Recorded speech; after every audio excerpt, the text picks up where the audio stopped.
Today, oh my God, I am raw and tender and also reborn in many ways, also still like a fresh little baby. This skin is sensitive and I still need to be like swaddled a little bit. After, gosh, dang, about 3 weeks of one of the most intense work sprints I've ever done, where I'm talking working through the weekends up till midnight, waking up first thing in the morning, go, no, barely any breaks. And I just finished like the biggest chunks of it yesterday, technically. Today, still some extra stuff, but like it's a jam-packed day. I have a cacao ceremony tonight and my boyfriend's like, you guys are literally addicted to cacao. And I'm like, I know. And if you don't know what cacao is, it's ceremonial drinking chocolate. There's no psychedelic effect. It's fine. I can be an addict. Just let me live. And I do that with my beautiful friends. We were supposed to do it once a month and now we do it multiple times in a month, as I've been saying. I never know if I'm talking to like new people or what. Like, hi, I'm Kama. Nice to meet you. Let me give you a little bit of my story today because it's actually really relevant.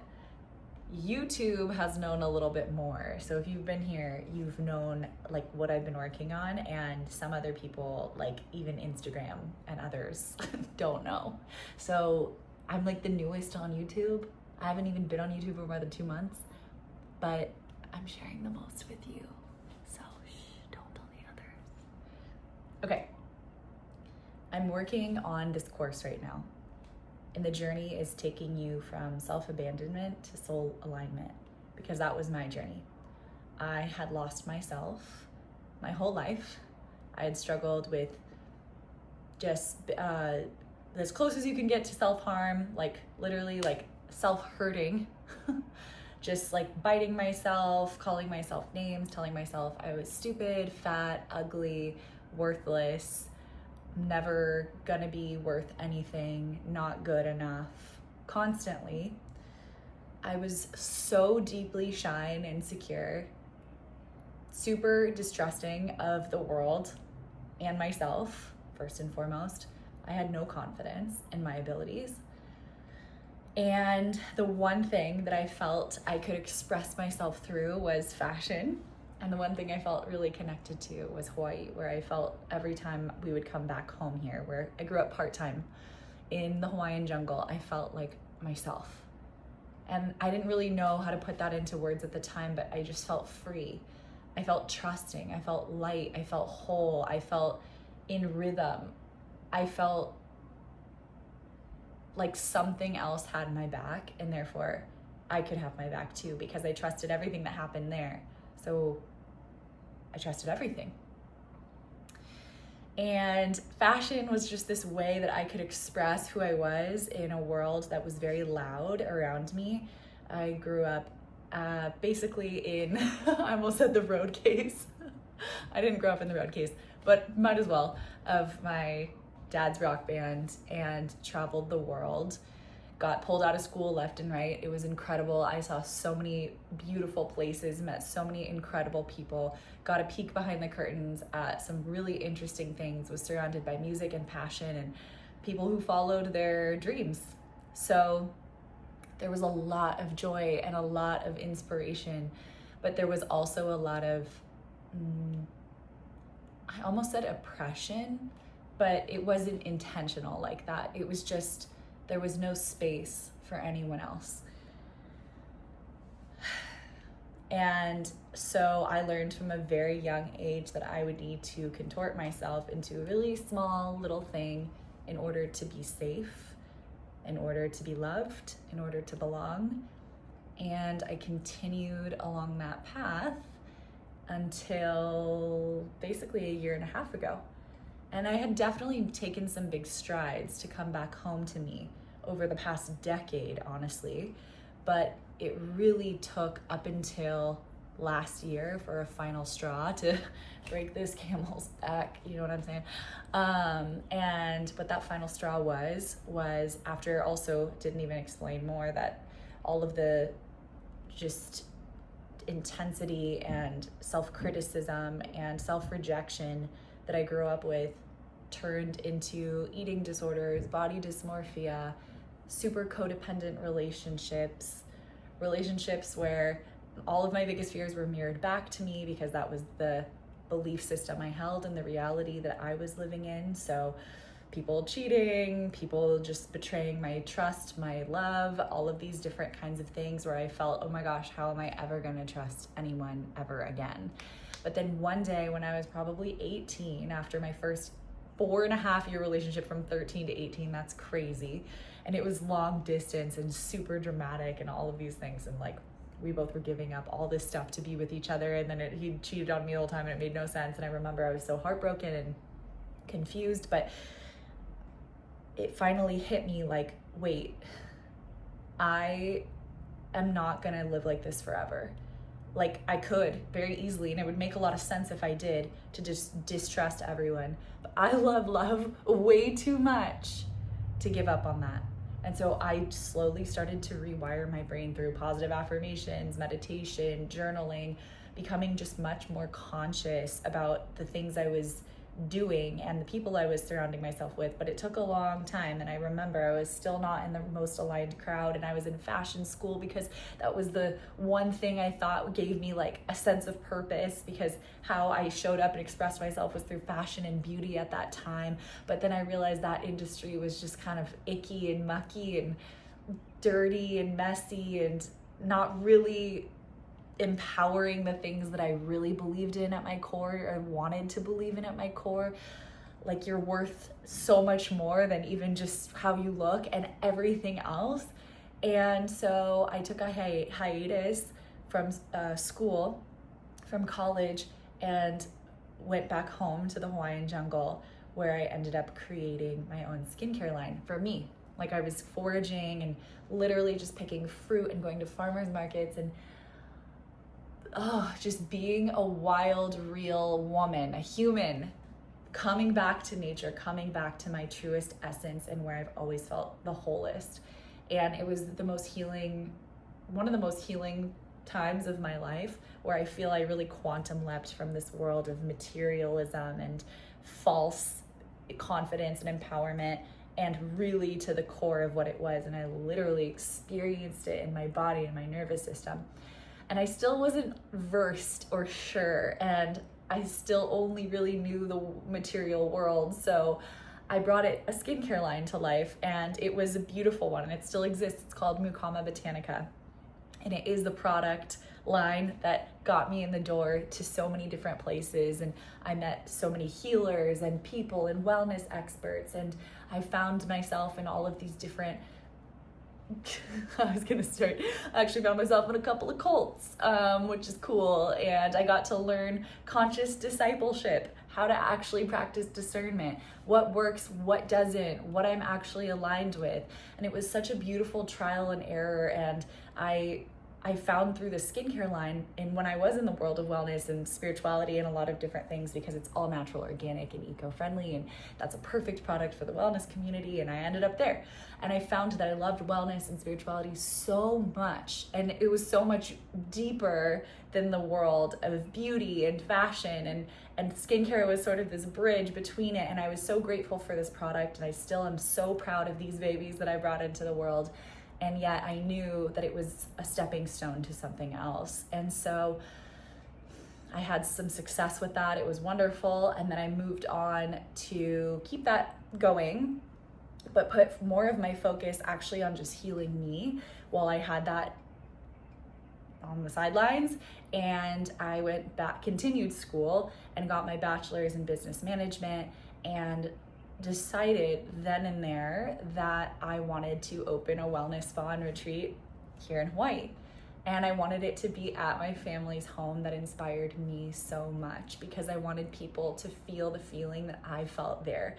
I wanted people to feel that magic and that oneness and that sense of trust, and to feel like they can surrender to their soul and the universe and be so in touch with magic. It felt like a peek behind the veil, like right before you're enlightened, or like a glimmer of enlightenment, like full union. and love and authenticity and joy. And I wanted that so bad for every person on earth. And so I created a 100-page business plan, and everything I was learning in school, I was just applying to that project, because I wanted to create a space for people. And I was so passionate. I was talking to people on the island, and I was talking to lawyers, and I was talking to people that like could help me understand the zoning and the thing of the land. And in the end, they told me this is not feasible, because thank God Hawaii is super strict about what you build, what you create, and they really want to make sure that tourism is kind of set in one area so that the locals can live their life freely. Totally get it. At the time, it was heartbreaking because I had spent so much time and I was so excited to get this going. And I had my parents' consent, because at that time they were thinking about selling the house because it was a drain on them anyways. It was just basically being eaten alive by the alive jungle, and they weren't getting out there enough. And so they were talking about letting it go. And that was my final plea, and also really what I wanted. And I was like, what if I could make money off this house? And they were like, maybe. And when it didn't work out, heartbreakingly, they went ahead and sold the house, but I didn't know that they sold the house. And so, oh my gosh, I can't believe I'm gonna cry about this. No, I'm not, but it's okay if I do, but I'm not going to. So I graduated college almost a full year early, because I used to go through almost all the summers because I just wanted to get school over with. And also when I was in high school, I was taking college classes in high school because I just wanted to get the fuck out of there. Because to be honest, I am not a schoolgirl, and like passionately not a schoolgirl. And I don't know what to do with that passion, because it's useless, and I understand the value of school, but I also don't understand it. So anyway, don't listen to me about that, kids. But I go back to school, I get my bachelor's, I graduate with honors in 3 years instead of 4. And then I have a year, and I'm like, wait, can I like take a minute and take a beat? I mean, I didn't really need permission, but my parents did help me through college. So lucky for that. And so I was like, hold on, like before I like get my butt kicked in gear, can I, since I graduated early, can I please like just take a little bit of time for me? Asking for permission is something, but I did have some financial help. So I was like, all right, I'm gonna ask for permission on that one. So I was lucky to have almost like a gap year, but an after college, early college, same what would have been my last year of college that I graduated early for, year where I went and continued to do studies that just felt like they called me. I pretty much just said yes to all these different things that felt aligned. And the very first thing was a Hawaiian healing training. So I go and study Hawaiian healing with some elders and healers here on the island of Maui. It was incredible. And with my kumu, her name is Kumujina, Iwalani Naluai, and it was Lomi Lomi, hot stone healing, Ili Ili, and it was La'au Lapa'au, which is Hawaiian plant medicine. And it was about a 3-week intensive program. And the day that I got there, I got to the house, and this guy who was a caretaker for the house when my parents weren't there picked me up from the airport and told me as soon as I got in the car, dang, I can't believe the house sale closes 2 days after you leave. And I was like, what? Like, I felt like my knees just like buckled and the world like collapsed on me, because that was my safe haven. That was the place that I felt I could feel God. And so I had 3 weeks completely to myself, alone in the jungle. I literally unplugged from everything and just prayed and meditated and listened.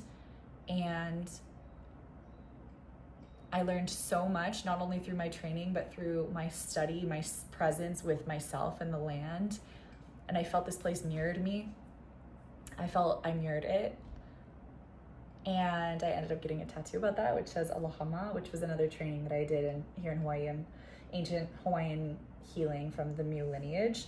But anyways, it means self-reflective love.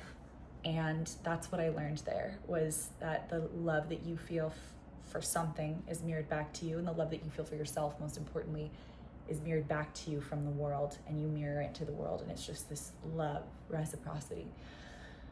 And that's what I felt there. So anyways, I go through this intense period of grieving that loss, of feeling like a loss of sense of self, to be honest. And the whole message, it took me years to understand, but I continued to study different forms of healing, became meditation certified, yoga teacher certified, became a Reiki master, all of these different things, social, emotional facilitator for teens and tweens, became a corporate wellness coach and coached people one-on-one. And all of it was around bringing that energy, that homecoming back into them. But the whole time I was coming back home to me too, realizing that the loss of this place, this land, was actually meant so that I could stop outsourcing my sense of home and bring it home back to me. And I decided to carry that energy with me wherever I went. And I didn't really know how to do it or what I was doing, but I knew that's what I wanted to do. I knew that was the whole meaning of everything for me. And so I healed so much of myself. I healed definitely my body dysmorphia, my eating disorder. I healed so much of everything. I started to choose me. I started to, do what I wanted more in the world, but I hadn't found my tribe. And my Achilles heel was that I didn't know how to choose myself first. And I wanted love so bad. I wanted that belonging in a tribe, and I wanted that deep love, unconditional love from a partner so bad. And so around the time that my house was sold, I met my partner that I was in a relationship with for 6.5 years, and he was wonderful and safe and kind, so trustworthy. And after so much distrust in my past, I was like, yes, this is the energy. And it was healing. He literally rewired my nervous system to feel so healed and safe. And yet we didn't have any real chemistry. And yet he couldn't choose me the way that I wanted to be wanted or chosen. It was like both of us just found this respect for each other, but there was no desire. And that was actually really damaging as well, because in terms of like my sexuality and my sensuality, because that felt like an area just we could not understand each other on. And I just felt so unchosen. I felt so undesirable. And it's none of our faults. Literally, we might just have different kinks. I don't know. But it was not aligned. Like, there was no passion. There was no passion in that relationship. It felt very almost platonic and like familial. And so though that was a really healing person to be around, we got engaged and then we got unengaged because we both found the same core problem. Like, maybe we're just meant to be good friends. So after 6.5 years, we unwound that, and it was extremely painful. But while I was using the wedding credits that I was going to get married back in Hawaii with him, and he didn't ever want to live in Hawaii, that was another thing. I was just contorting myself to like what he wanted. I decided, wow, this is the time. I came back to Hawaii. I used up the wedding credits with my family on a trip, and I realized this is where I want to be for the rest of my life. And I always have known that, but I was just too scared, and my partners didn't want to, and I thought I couldn't bring a career there, and I thought I needed to have the tribe I don't know. I had all these limiting beliefs. So finally I come back home to Hawaii, and all these magical things lined up, and I've talked about that in a different video, but all these magical things lined up for me to actually come home. And I do it. I get my place, and 2 weeks before everything is finalized and I'm about to move for real, I was single at that time, and I had been for about 8 months, and I was living in Southern California temporarily just to come back, because with my ex I had lived in Puerto Rico, and then I came to Southern California to like regroup and be with family and all these things, and all of a sudden I meet this person and he wants me. He wants me in all the ways that I haven't been wanted. He wants me in all the ways that I'm so desperate to feel chosen. And it was my absolute weakness, literally my kryptonite, because I hadn't yet fully embodied giving that back to myself. And so he got me, and I was so like thirsty for that kind of love and passion that I gave up everything I had here and decided to move back to be close to him. And I knew it was wrong. I remember the night I made that decision, because I was back and forth between Hawaii and there, and I was trying to figure it out. And I remember the night before I really made that decision, or sorry, I'd already made the decision, but I fell to my knees in my freaking bedroom, and I just was like, I sobbed, and I was trying to like convince myself like I didn't need to be this sad about it and all these things, and like, I don't know, basically gaslighting the shit out of myself, when I was truly, my soul was screaming like, no. And I say this, but if life is a game of hot and cold, your soul will tell you like, that's cold, that's freezing. Like, we want to go where it's warm, for me, quite literally, in every way. And I just ignored it. I overrode it. I fucking pedaled to the metal, got on a plane, moved my life back to California, and nearly lost everything. And everything suffered. My career suffered. My health completely suffered. I lost half of my hair.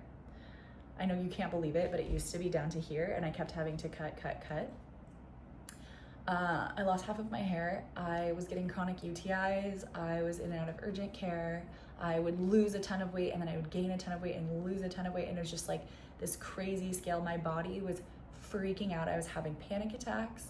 I was so sad. I was so depressed. I was snappy. I was completely not anyone that I'd ever been. And it felt like my body was just telling me like, we are transplanted into the wrong ecosystem. Like, this is not what we were doing. This is not my body being my vessel, my thermostat, if you will, communicating on behalf of my soul, who's like, wait, whoa, this is not at all what we came here for. What the motherfuck are you doing? You are literally robbing us of what we came here to do, and you know it. That's the part. But I was like, shut up.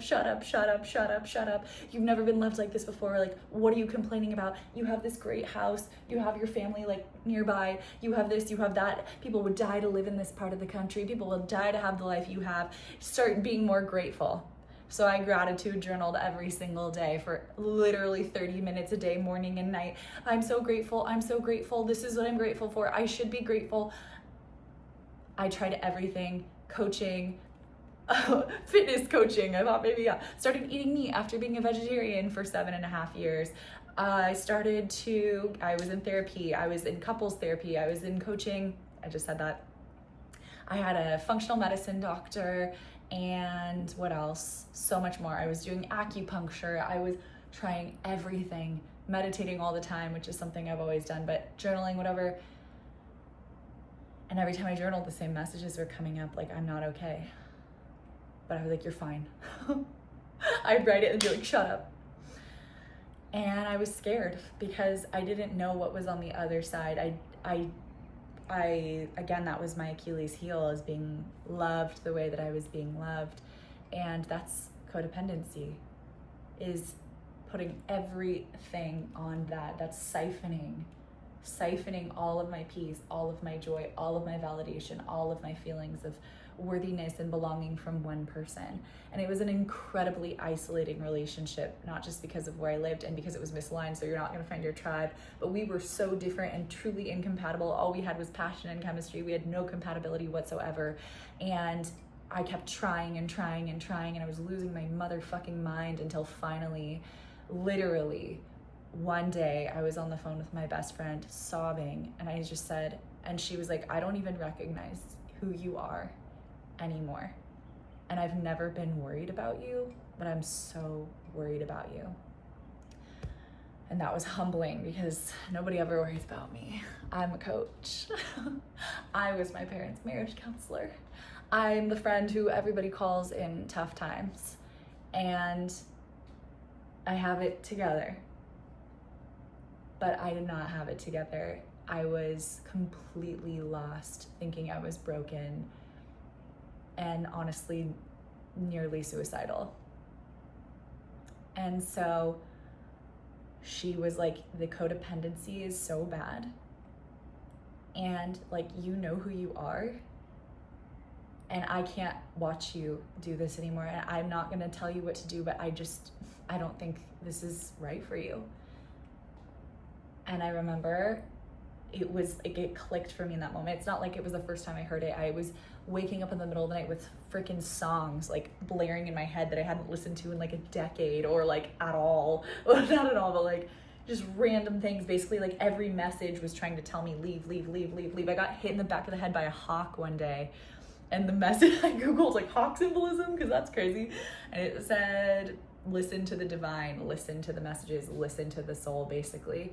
And I heard like Break Away by Kelly Clarkson would play in my head, and I'd like wake up in the middle of the night and it'd be playing, and I was like, stop. And it'd be like, I'll spread my wings and I'll learn how to fly. I'll do what it takes to launch to the sky. You know what I mean? And then another one, Slide Away by Miley Cyrus. And it's like, once upon a time, this was paradise. Now it's time to let it go. Like all this stuff. And I was like, no. But when my best friend at the time saw me like that, it was impossible to ignore any longer. And so I walked in and I ended that relationship, and it was stage 500, the hardest thing I've ever done, especially because this person was completely not understanding, completely in resistance, felt blindsided, even though he'd seen me crying literally every day for like a year and a half. So I was like, I don't really know what you expect. But at the same time, my biggest problem was that I didn't communicate nearly as much. I shared I was in pain. I shared I was sad. I shared I wanted community. I shared everything. He knew what I wanted, but I never said, well, I'm actually realizing something right now, because something I struggled with the guilt of was feeling like I didn't ask him for more. But I was like, dude, we went to couples therapy, like we did all these things. I could have communicated some more, like that I was in pain, but ultimately I was always communicating that I was in pain. I do take responsibility that I'm somebody who sugarcoats stuff, because I've always had, I always had a people-pleasing tendency and didn't want to hurt others. And then of course, ironically, I have to hurt him. But the truth was, I had so much guilt because he made me feel like it was so blindsiding. And in many ways, it probably was. But also, I was never going to ask him to change. And that was something he tried to do in the end. I'll move with you. I'll quit my job. I'll stop doing these things. I'll never do all these. And I was like, no, that's still the codependency. Like, then you will literally do the exact same thing that I did here in my world. And I can never let you do that. And I was like, please, if you love me, let me go. And because I love you, I am letting you go. You have to be free. You will find someone who's aligned with you. You will find someone who's not triggered by the things that I'm triggered by, that you love. And it wasn't even right or wrong. It was just a matter of completely incongruent, incompatible lifestyles. And I never tried to make him stop. I never tried to change him. I just expressed how I was different, and I wanted him to be him. And it broke my heart that like I couldn't be exactly who he probably needed me to be, and vice versa. And in the end, I just needed to leave. And it was so painful. And he didn't take it. It was an extremely challenging breakup where I basically had to like do a heist of myself and my life and take me back completely. And it was after not choosing myself for so many years. Can you imagine how hard it is to choose yourself? I was the shakiest I'd ever been. And then my best friend at the time, who had gotten me really out of that situation, about a week into the breakup, she was like, I was leaning on her so hard, probably too much. And like, when I say too much, we do need to lean on our friends in hard times, but we also do need to make sure that we can take care of us. And remember, I had a long history of being really codependent, so it probably was a lot. Also, she lost me as a friend before that. Like, She lost me to the codependency. She lost me to me losing myself. And so in the end,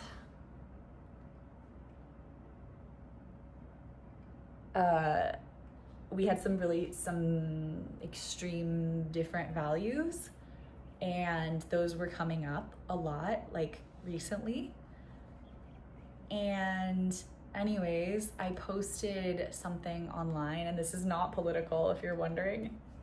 I posted something online, and she got so overwhelmed and triggered. She told me, I love you so much, but I cannot be your friend.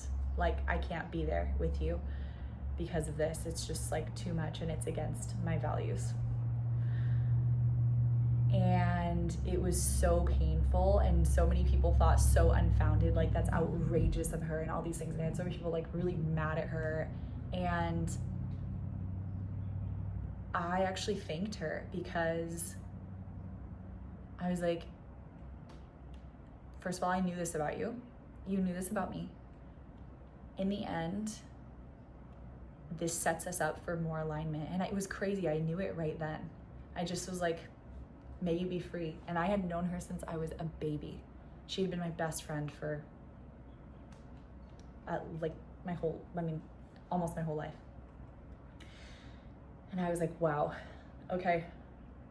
This is because it's misaligned. This is because this relationship, even though there's so much beauty, there's so much support, we had a great sense of humor, like adventurous spirit, deep spirituality, all these things, there is misalignment here because we have some fundamental values that we cannot accept about one another. Mostly her about me, but I did have qualms about hers too, mostly because hers was so rigid and everybody else, it was rigid with everyone else too. So anyway, misaligned. So I lost the relationship, best friendship, and my computer crashed that same week and I lost like tons of stuff. And so I couldn't work. I couldn't talk to my best friend. I didn't have my boyfriend. I didn't have the place that I lived. I moved in with my parents. I was so lost, but I also knew this is because you need to come home to you. And that's what was screaming in my head. You need to come home to you. This is why it's happening. This is why it's happening. It's happening for you.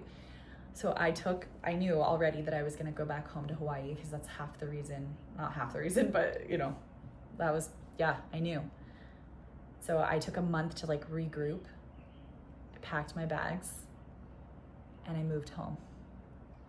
And it wasn't just coming home. It wasn't just moving to Hawaii. Like, it was a homecoming to self.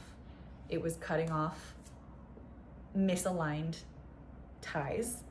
It was cutting codependency on anyone else for my joy, for my truth, for my power, for me. It was finally relying and depending completely on me and showing me, you've got this. You know you best. You know what you need. You are supported. You just need to be brave enough to listen. And so I listened and I came home. And I'm here now.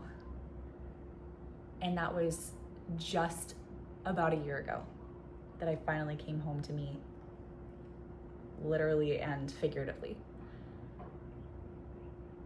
And life is magic. My life feels like a dream. I've shown this before, maybe no, but my vision board in my room that I made before I moved here is literally what I have. It feels like pictures of my life. My partner that I now have, absolute soulmate. I'm dancing the way I've always wanted to dance. I'm surfing, I've always wanted to surf. I'm healthy, I'm happy, my hair's growing back. No more panic attacks, not one. I have the tribe of my dreams. I could cry about them. The most powerful, beautiful women, and we up level together and we do what I've always wanted to do, which is like laugh, play, dance, be silly, get deep. It's the perfect balance of like 1 foot in the woo-woo, 1 foot on the ground. I feel so like this is where I've always belonged. Everything is literally right where I've always wanted it to be. And I'm not saying that life is gonna be perfect from here on out. Like, people I love are gonna fucking die someday. I'm gonna die someday. There's gonna be love and loss, there's gonna be grief, there's gonna be pain, there's gonna be confusion, there's gonna be rebirths, there's gonna be all the things, whatever my soul leads me to. But now, and this is the whole point, my soul leads. And I know my soul has got me because I've tested it in micro ways throughout my entire life. But finally, like the big freaking boss level was not abandoning me anymore and was coming home to myself. And because I've done that and I've seen what happens, Jesus, take the wheel, like straight up. So surrender, it's a huge word I vowed to learn. Actually, the trip that I lost my home out in the jungle here, and I wrote that word on a piece of paper. I still have it in my bedroom right now, that said surrender. And I was like, I don't really know what surrender means, but I guess I'll find out. And I was like 22, and by the end of that trip, I'd lost that home. And I was like, okay, I surrendered too hard. Like, I don't want surrender. I don't want surrender. I don't want surrender. And I still resisted that word after that trip for like until basically this 1 year ago, because I still was like afraid of it. Because I was like, surrender, like you lose shit. Like, it's not good. And now I'm finally at the point where I'm like, surrender. Hell yeah. Because when you surrender, it gets better and better and better. When you surrender to your soul, to your truth, to joy, to alignment, and you know that it's happening for you, and you ride that wave and you learn how to be in flow with it and enjoy with it and grieve with it and all of the things that come through, but just letting it happen and move through you and being completely you in the process. Because what is coming home to you? What is stopping self-abandonment? What is like unplugging from codependency? It's taking you back. It's coming back into your own wholeness. It's being you. And one last thing that's really beautiful to me, that's emotional, is my dad wrote a song about me, and it says, "Always be you, Kema." And I think that was a huge part of what I came here to learn. My name, Kema Hagar, means forsaken desire. Hagar, forsaken, Kema, love/desire. And I really believe that there's at least in the Hawaiian lineage, which is a huge part of what I'm about, they believe that you come home to your namesake. Like, that's part of the journey. And your biggest pain point is what you come here to contribute. So whatever you work through is what you're here to proliferate, to teach, to show, to model. Not everybody has to be a coach or a teacher or anything like that, but just in your essence and your being. I know that this is mine. After losing myself for so many years, but finally I'm committed to never, ever, ever losing myself again. So if this resonates and it helps you, if it helps someone else, please share this with them to know what's on the other side. I've been sharing a lot. I took a day off yesterday. It felt so good. And I'm coming out with some really amazing stuff, and I'm so proud of it. And it's so amazing to be able to stand here and tell my story now. I feel like, I don't know, I just got a little but I've been very emotional because it's the greatest honor to be standing where I am right now in every single way. And it's the greatest honor to show people that they can move from that place to the next place too. Okay, that is what I have for you today. This is very long, but if you listen to the entire thing, thank you. If it helps you, thank you for being brave enough to listen. And I hope that you have the most beautiful day. Subscribe for more like this and a little sprinkle of chaos, because that's who I am. Okay, bye.